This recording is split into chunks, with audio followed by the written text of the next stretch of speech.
Bonjour et bienvenue pour cette nouvelle aventure. Nous sommes actuellement dans la quatrième et dernière vidéo que j'ai décidé de consacrer à mon voyage en Colombie et vous allez voir que j'ai gardé le meilleur pour la fin. Aujourd'hui, je vous emmène dans un endroit magique et mystérieux qui, moi, a toujours alimenté mes rêves les plus fous, le cœur de la forêt amazonienne. En fait, ça fait quasiment depuis mon enfance qu'il y a des œuvres comme Indiana Jones ou le Marsupilami par exemple, qui m'ont donné envie d'aller explorer et apprivoiser cet environnement si particulier. Et vous allez voir que mes attentes ont non seulement été comblées, mais aussi largement dépassées. Restez bien jusqu'à la fin de la vidéo parce que je vais vous raconter l'une de mes expéditions et je peux vous dire que j'ai vécu des trucs incroyables. Alors ne perdons pas plus de temps et je vous emmène tout de suite au cœur de l'enfer vert.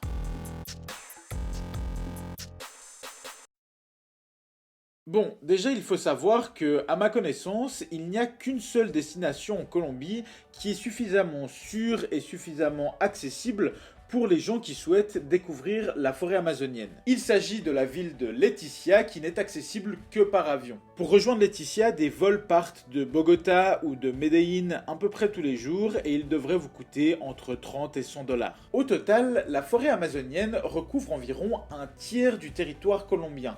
Et si je dis que Leticia c'est un peu le seul endroit qui peut accueillir des touristes, c'est parce que le reste du territoire est soit protégé par le gouvernement, soit inhabité, soit sous le contrôle de narcos ou de différents groupes paramilitaires et donc fortement déconseillé. Ce qui fait la particularité de la ville de Leticia, c'est qu'elle se trouve sur une frontière en tripoint, c'est-à-dire une frontière entre trois pays, la Colombie, le Brésil et le Pérou. Du côté brésilien, il y a également une ville qui s'appelle Tabatinga, qui est collée à Leticia et dans laquelle vous n'aurez besoin d'aucune formalité douanière pour vous rendre. Et du côté péruvien, il y a bien quelques petits villages le long des fleuves, mais sinon que de la forêt. Depuis Tabatinga, côté brésilien donc, il est possible de prendre des ferries qui vous emmèneront dans d'autres grandes villes d'Amazonie, comme Iquitos au Pérou ou Manaus au Brésil par exemple. Mais ça je vous en reparle en fin de vidéo. Concentrons-nous maintenant sur la ville de Leticia. Alors, dans la ville même, il n'y a pas grand chose à y faire, elle peut même paraître peu hospitalière au premier abord. Mais ne vous inquiétez pas, vous y trouverez quand même toutes les commodités nécessaires, hôtels confortables, restaurants, banques et marchés. Vous pourrez également aller vous balader dans le parc Santander au centre-ville, qui devient particulièrement bruyant dès que le soir commence à tomber et que des centaines de petits perroquets viennent se nicher dans ses arbres.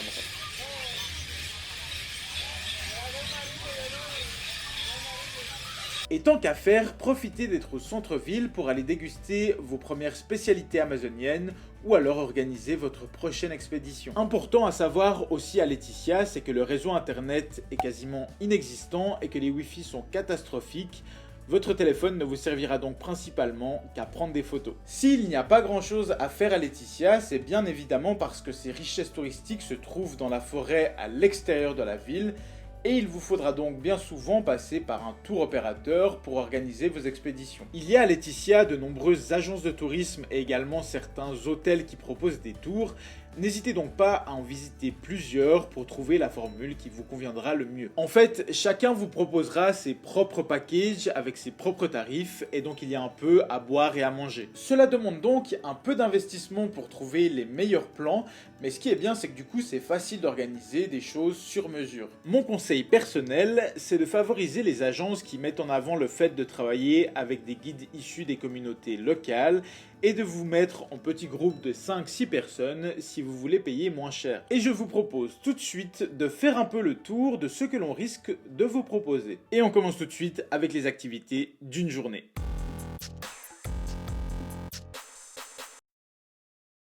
Première chose, à quelques kilomètres de Leticia, il y a le parc Mundo Amazonico. C'est un jardin biologique qui regroupe différentes espèces de plantes qui poussent en Amazonie et que vous pourrez aller visiter soit avec un groupe organisé, soit en prenant un bus qui part du centre-ville. Une fois à l'intérieur, votre guide vous donnera plusieurs petits cours, tantôt sur les plantes médicinales, tantôt sur les animaux, aussi sur les plantes comestibles ou alors sur les peuples qui vivent en Amazonie. Et le prix d'entrée se fera en fonction du nombre de cours que vous voulez suivre, donc choisissez bien. Sinon, pour aller dans la vraie jungle en une journée d'expédition, on vous proposera généralement 3 possibilités. La première, c'est d'aller faire un tour en bateau, généralement du côté péruvien, dans ce que l'on appelle la jungle basse. Vous pourrez, avec un peu de chance, observer les fameux dauphins roses d'Amazonie ou encore des singes qui se baladent le long des rives. La deuxième option, c'est d'aller tout simplement marcher dans la jungle, mais cette fois-ci du côté colombien, dans ce que l'on appelle la jungle haute. Cette fois-ci, vous en apprendrez plus sur les plantes de la forêt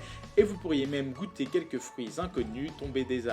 Finalement, vous pourriez aussi aller visiter l'une des 10 communautés indigènes qui vivent aux alentours de Leticia et en apprendre plus sur leur culture. Et je vais terminer cette petite liste d'activités comme ça à faire en une journée par vous parler de Puerto Nariño. Bon, même si c'est possible de le faire en une journée, le trajet en bateau pour y aller dure quand même 4 heures, donc la plupart des gens restent dormir au moins une nuit sur place. Moi j'y suis pas allé, mais apparemment c'est un petit village très accueillant, très propre, et les véhicules à moteur y sont interdits pour profiter à 100% de la nature. Voilà donc en très grossièrement résumé ce qui est possible de faire en une journée autour de Leticia. Et au niveau des prix, c'est très difficile pour moi de vous en donner parce que ça peut aller de 50 000 pesos si vous voulez tout organiser et que vous ne payez que les transports, jusqu'à 200 000, 300 000 pesos si vous voulez quelque chose de privé et de tout inclus. Très bien, intéressons-nous maintenant au type d'excursion qui attire le plus de monde à Leticia, celle de 2 à 3 jours. Et là, il y a surtout 2 itinéraires possibles,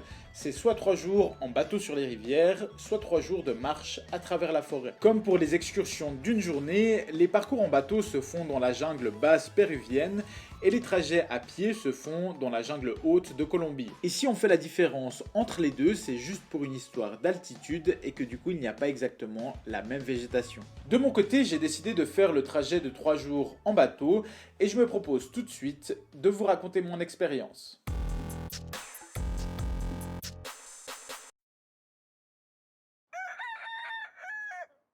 Il est 9 h du matin quand notre guide frappe à la porte de l'hôtel pour nous emmener à l'embarcation qui sera notre maison pour les 3 prochains jours. Au total, dans notre groupe, nous sommes 5, 3 touristes, le guide et le capitaine. Le voyage débute sur les rives de Leticia et on commence par 3 bonnes heures de navigation qui nous emmèneront autant sur les grands affluents de l'Amazone très fréquentés que sur des petites rivières beaucoup plus intimistes. Après ce périple, on arrive finalement au lodge qui sera l'endroit où l'on viendra manger et se reposer entre les activités. On pourrait également y dormir, mais on préfère tester une méthode un peu plus rustique, le hamac en plein milieu des bois.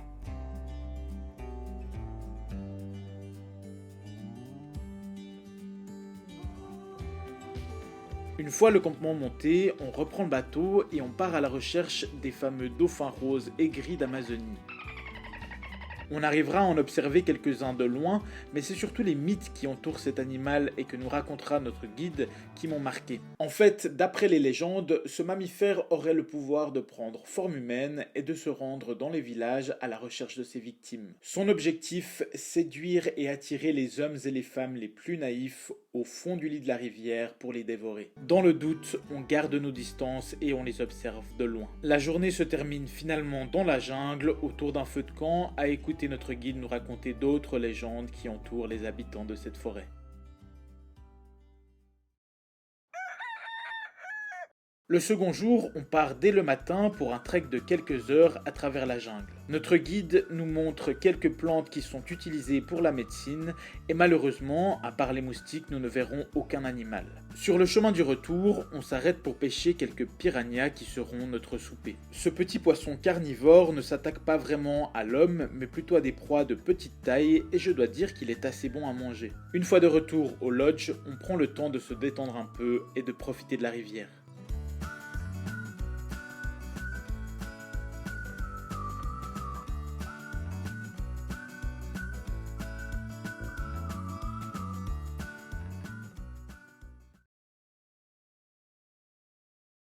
Le troisième et dernier jour du tour aura sûrement été un peu plus tranquille, mais une très belle surprise nous attend. Notre guide nous emmène dans un refuge pour singes et le moins que l'on puisse dire, c'est que l'accueil est chaleureux.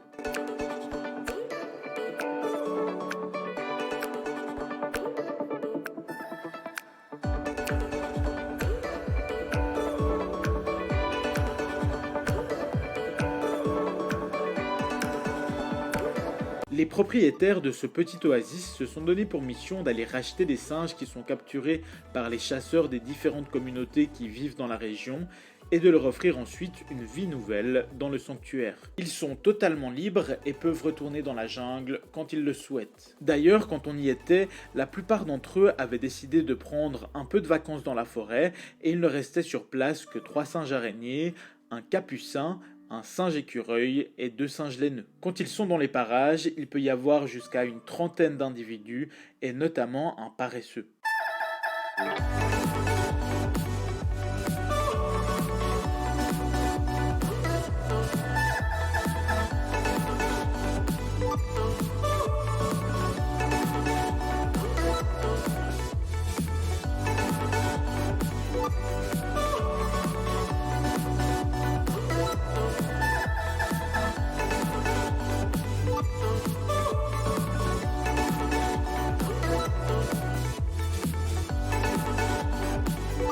Durant la visite, on s'arrête au bord d'un bassin et là je fais la connaissance d'un monstre préhistorique dont j'avais déjà entendu parler, le Piralucu.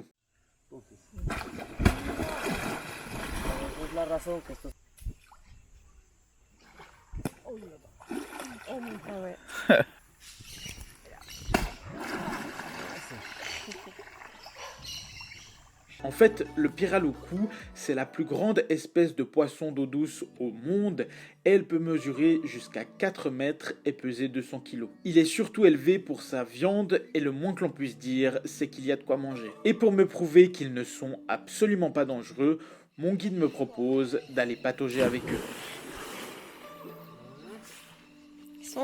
Elles sont où les bestioles? Après avoir quitté nos petits amis du jour, on reprend le bateau en direction de Leticia avec des images plein la tête et les 800 000 pesos que nous auront coûté ces 3 jours d'expédition en auront valu, à mon sens, largement la peine.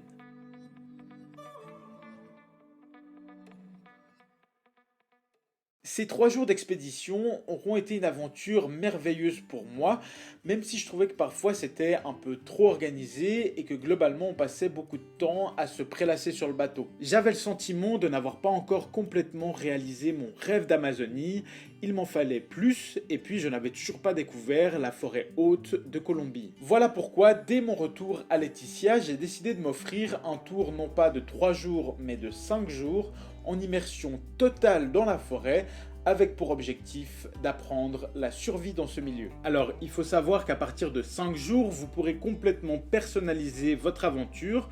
Moi, j'ai décidé de faire de la survie, mais par exemple, j'ai rencontré quelqu'un qui, lui, était parti 15 jours pour essayer d'observer des serpents. De mon côté, l'expérience aurait été très intense, mais exceptionnelle, et comme ça me prendrait beaucoup de temps de vous la raconter, j'ai décidé de la sortir dans une vidéo spécialement dédiée qui sortira bientôt sur la chaîne. Je me réjouis beaucoup de vous partager cette aventure où j'ai par exemple appris à construire des abris ou trouver de la nourriture et tout ça au contact des jaguars, voire même d'animaux encore plus dangereux. Au niveau des prix pour une activité comme celle-ci, ça dépendra bien sûr du nombre de jours que vous voulez faire, mais par exemple pour 5 jours ça m'a coûté 1 700 000 pesos. Bon, et je dois dire qu'après ces 5 jours d'expédition, je me sentais enfin prêt à quitter Leticia, mais au lieu de reprendre l'avion, j'ai décidé de changer de moyen de transport et de tester le bateau. En fait, comme je le disais en début de vidéo, depuis Tabatinga côté brésilien, il y a des espèces de bateaux de croisière qui partent en direction d'autres grandes villes d'Amazonie. Moi, je voulais me rendre à Manaus au Brésil et la traversée a duré 4 jours et 3 nuits pour un prix de 240 réals brésiliens. Après, attention, quand je parlais de bateaux de croisière, ne vous attendez pas non plus au confort qu'on pourrait trouver sur la Méditerranée par exemple. En fait, ces transports sont utilisés par les Brésiliens qui vivent en Amazonie pour se déplacer et il vous faudra prendre votre propre hamac pour dormir par exemple. Si vous avez de la chance et que vous tombez sur un grand bateau avec peu de passagers, vous aurez toute la place qu'il vous faut. Par contre, il y a aussi des chances que l'embarcation soit complète et là attendez-vous à devenir très proche de vos voisins. L'eau potable est gratuite sur le bateau, mais renseignez-vous bien à l'avance pour savoir si la nourriture est incluse ou si vous devez emmener vos provisions avec. Dans tous les cas, il y aura toujours un petit magasin sur le bateau pour vous vendre des snacks. Personnellement, j'ai vraiment aimé cette expérience, mais il faut bien se rendre compte que pendant 4 jours, on est complètement coupé du monde extérieur et que du coup, il n'y a rien à faire sur le bateau. Prenez donc de quoi vous occuper. En tout cas, la vue sera magnifique et vous pourrez admirer la grandeur majestueuse du fleuve Amazon.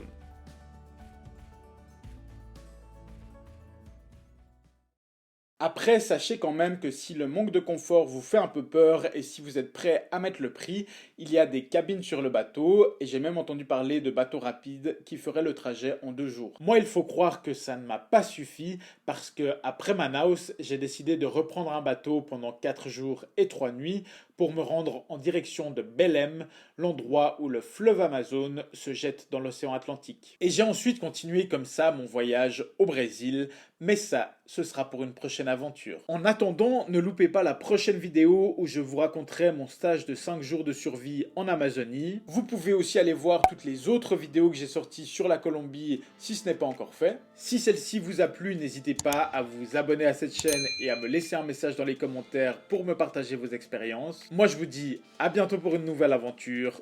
Ciao!